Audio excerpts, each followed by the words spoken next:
obnovljenem bloku, obnovljena fasada, obnovljena streha, prvo nadstropje, blok sicer nima dvigala, je pa bilo stanovanje tudi cirka 10 let nazaj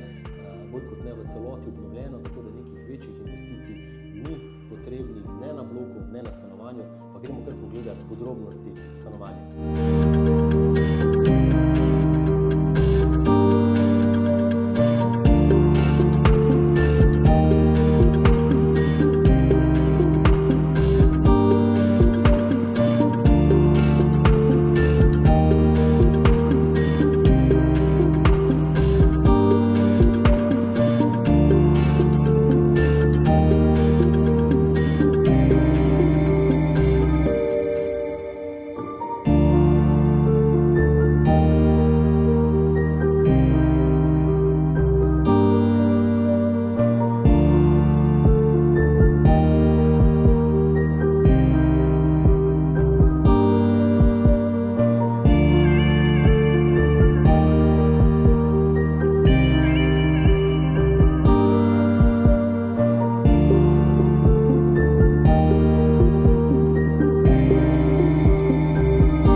Svetlo, ima pogled na obe strani bloka, dosti steklenih površin, v osnovi pa obsega hodnik, shrambo, manjšo shrambo, ki je pri kuhinji, kuhinjo z jedilnico, ki je skupaj večji prostor, morda bi lahko služil tudi kuhinja, jedilnica in dnevni prostor, potem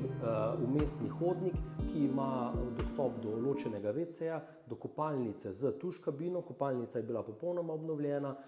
spalnica, in pa še ena večja soba, ki je v osnovi kot dnevna soba, lahko je pa tudi tisto spalni del, drugače pa stanovanje zelo lepo, zelo svetlo in zanimivo.